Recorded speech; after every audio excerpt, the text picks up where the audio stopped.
حضرت عمر رضی اللہ تعالیٰ عنہ روایت کرتے ہیں کہ زید بن سعانہ نامی ایک یہودی تھا جس کو حضور نے قرض دینا تھا۔ آقا کریم علیہ الصلوۃ والسلام دو جہاں کے مالک ہیں، لیکن حضور کا فقر اختیاری تھا۔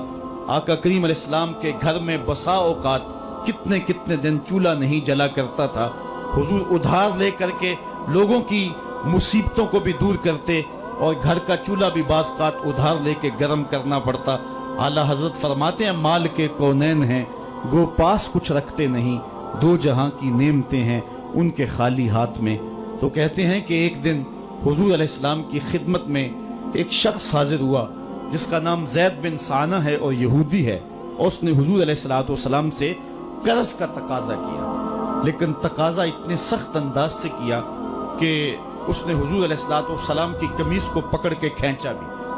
تو حضرت عمر رضی اللہ تعالیٰ عنہ نے جب دیکھا تو بڑے گھور کے اس کی جانب دیکھا اور اس کو پیچھے ہٹاتے ہوئے کہا کہ تجھے شرم نہیں آ رہی کہ اللہ کے رسول کے ساتھ کیسے سلوک کر رہا ہے اور میں تیرے سامنے موجود ہوں؟ تو حضرت نبی رحمت صلی اللہ علیہ وسلم نے حضرت عمر کو کہا عمر مجھے تجھ سے اس بات کی توقع نہیں تھی، ذرا غور کیجئے حضور علیہ السلام کی اس سیرت کے انداز کو۔ ایک شخص آ رہا ہے اور حضور سے سختی کر رہا ہے، ابھی حضور کو قرض لٹانے کی جو تاریخ ہے اس میں بھی 4 دن باقی رہتے ہیں اور وہ ناجائز سختی کر رہا ہے۔ حضرت عمر رضی اللہ تعالیٰ عنہ نے جب اس کو گھورا اور سختی کی تو حضور علیہ السلام نے فرمایا عمر مجھے تیرے سے اس بات کی توقع نہیں تھی، تمہارا کام تو یہ تھا کہ مجھے حسن ادا کی تلقین کرتے کہ اچھے انداز سے قرض واپس کرو، اور اس کو جو ہے وہ نرمی کی تلقین کرتے، اور پھر آقا کریم علیہ السلام نے فرمایا اس کا قرض ادا کر دو، اور اے عمر جو تم نے اس کو گھورا ہے اس کے بدلے میں 20 وسق زیادہ کھجوریں بھی تم اس کو دو گے۔ تو زید بن سعانہ نے جب حضور علیہ السلام کی اس سیرت اور اس کردار کو دیکھا اور حضرت عمر رضی اللہ تعالیٰ عنہ 20 وسق اس کو کھجوریں دے رہے تھے، تو اس نے حضرت عمر کو بتایا کہ میں یہودی ہوں اور میں نے تورات کے اندر نبی آخر الزماں کی شان اور عظمتوں کے بیان کو پڑھا ہے، یہ بات ابھی رہ گئی تھی، باقی ساری نشانیاں میں نے حضور میں دیکھ لی تھی، اب یہ نشانی رہ گئی تھی، آج میں نے یہ بھی دیکھ لی، اور پھر وہ حضور کی خدمت میں حاضر ہو کر اسلام کے دائرے میں داخل ہو کر حضور کا عبدی غلام بن جاتا ہے۔ تو یہ انداز حضور علیہ السلام کی سیرت کا زمانے کو حضور علیہ السلام کے قریب کرتا ہے۔ میرا رب خود کہتا ہے لو کنت فظا غلیظ القلب لانفضوا من حولک، اے محبوب اگر تو ترش مزاج اور تنگ دل ہوتا تو اتنے لوگ تیرے گرد کبھی بھی جمع نہ ہو پاتے۔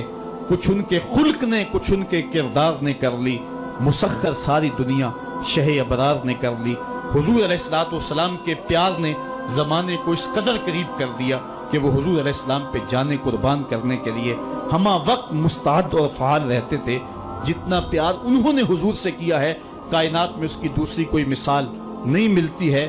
ایک شاعر کہتا ہے اپنے محبوب کا ذکر کرتے ہوئے، وہ کہتا ہے حافظ شیرازی نے غالباً کہا ہے کہ میرے جیسا محب زمانے میں کوئی نہیں، اس لیے کہ تیرے جیسا زمانے میں محبوب بھی تو کوئی نہیں۔ اگر صحابہ جیسا عاشق تمہیں زمانے میں نہیں ملتا تو محبوب جیسا کوئی صورت و سیرت میں حسین بھی تو زمانے کے اندر تمہیں نہیں ملے گا۔ حضرت سیدنا انس کے لفظ کان رسول اللہ صلی اللہ علیہ وسلم احسن الناس، حضور لوگوں میں سب سے زیادہ حسین ہے۔ اور دوسری بات کان رسول اللہ اجود الناس، حضور سب سے زیادہ سخی ہیں۔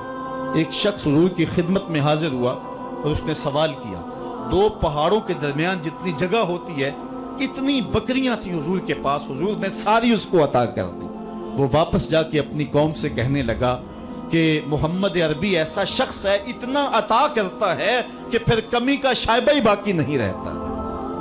تیسری بات حضرت انس فرماتے ہیں کان رسول اللہ صلی اللہ علیہ وسلم احسن الناس واجود الناس واشجع الناس، کہتے ہیں کہ حضور جتنے دلیر تھے جتنے بہادر تھے، کائنات کے تر اتنا بہادر ہم نے کوئی نہیں دیکھا۔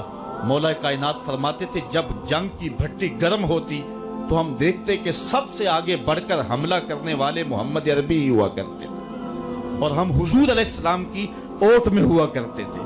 آقا کریم علیہ السلام نے اپنی زندگی میں اپنی تلوار سے اور اپنے نیزے سے جو ہے وہ کسی کو قتل نہیں کیا ہے، صرف ابی بن خلف وہ بد نصیب شخص تھا جس نے کہا تھا کہ میں نے گھوڑا رکھا ہے जिसको 16 रतन मकई के दाने रोज डालता हूं और इस घोड़े के ऊपर सवार होकर मैं आऊंगा और ए मोहम्मद माज़अल्लाह आपको शहीद कर दूंगा।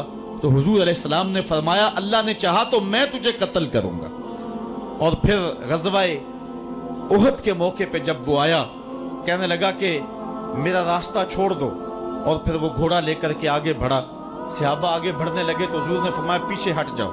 हजरत हारिस बिन सम्मा से हुजूर ने छोटा सा नेजा लिया और आगे बढ़ के अल्लाह के महबूब अलैहिस्सलाम ने उसके गले के करीब उसका हल्का सा कचोका दिया और छोटा सा जख्म उसकी गर्दन पे लगा तो वो भागता था और चीखता था और कहता था कि कातलनी मोहम्मद, मोहम्मद ने मुझे कत्ल कर दिया है। लश्कर वालों ने कहा उबई बिन खलफ अजीब बात है, एक छोटा सा जख्म है और तू इतना शोर डाल रहा है।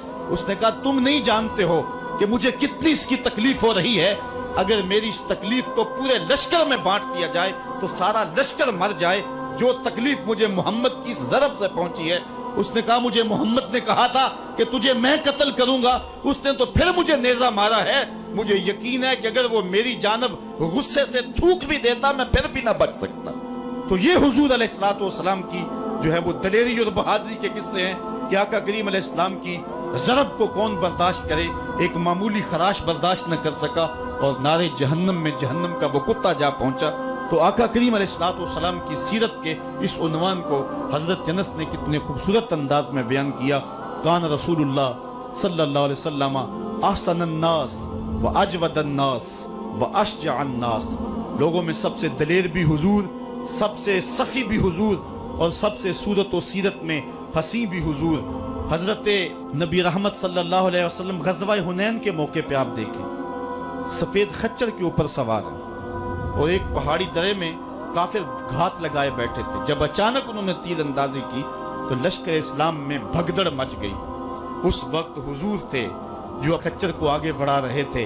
हजरत अब्बास रज़ियल्लाहु ताला अन्हु रिकाब थामे थे और आका करीम कह रहे थे अनन नबी ला कज़िब अना इब्नु अब्दुल मुत्तलिब, मैं नबी हूं इसमें कोई झूठ नहीं, मैं अब्दुल मुत्तलब का बेटा हूं।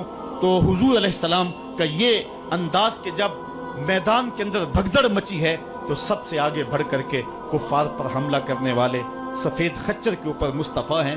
उलमा ने हुजूर की बहादुरी के इस किस्से को बयान करते हुए फरमाया जंगों में खच्चर का सफेद होना, एक तो खच्चर का होना बहादुरी पे दलील है इसलिए कि घोड़े रखे जाते हैं कि भागना आसान हो, और दूसरा मटियाले रंग के जो है वो जानवरों की सवारी की जाती है। ये फौज की वर्दी का रंग मटियाला, इसकी हिकमत भी ये है। लेकिन आका करीम अलैहिस्सलातु वस्सलाम सफेद खच्चर पे जो है वो सवार थे। हुजूर इतने शजा थे, इतने बहादुर थे, मैदान में भागने के लिए नहीं आते थे बल्कि हुजूर कुफर के छक्के छुड़ाने के लिए मैदान में दाखिल हुआ करते थे। आका करीम अलैहिस्सलातु वस्सलाम की सीरत का वो कौन सा पहलू है और वो कौन सा रंग है जिसने मुआशरे को रोशनी और मुआशरे को उजाला नहीं दिया। आज मेरे और आपके आका व मौला की ये सीरत हमें हुजूर अलैहिस्सलातु वस्सलाम की मोहब्बत का हकदार बनाएगी। हुजूर इस दुनिया के ऊपर मकारिम अखलाक की तकमील के लिए जलवागर हुए और कुरान आपके खुल्क की गवाही है। इसलिए हुजूर की सीरत को अपनाने का तकाजा यकीनन आज की इस बाबरकत महफिल में आज का ये इज्तिमा हमसे कर रहा है। हम अपनी जिंदगी को और तर्ज हयात को हुजूर की सीरत के सांचे में ढाल करके जिंदगी की एक एक सांस और एक एक लम्हा हुजूर के नाम पे गुजार देंगे। और आका करीम अलैहिस्सलातु वस्सलाम ने जिस अंदाज से अपना खूबसूरत ज़माना और हयात ज़ाहरी का वक्त गुजारा और हमारे लिए रोशनी छोड़ी, वो क़यामत तक आने वाली नस्लों के लिए एक उजाला है। उम्मत मुस्लिमा भांज नहीं है कि उसको इबादत का तरीका किसी और जगह से लेना पड़े और हुस्न अखलाक किसी और जगह से लेना पड़े, उसको कवानीन किसी और जगह से लेने पड़े और उनको जो है वो अपनी आइली जिंदगी का निज़ाम किसी और जगह से लेना पड़े।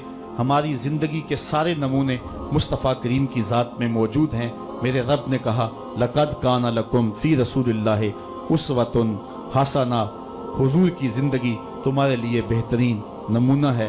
अल्लाह हुजूर की जिंदगी का नूर हमारे मन में उतार दे, हमारे बातन को हरारत और नूर और उजलापन नसीब करे। कारे मा आखिर शुदो आखिर जे मा कारे नशुद, मुश्ते खाके मा गुबारे, ऊंचा यार नशुद व आखिर दावाना अनिल हम्दुलिल्लाहि रब्बिल आलमीन।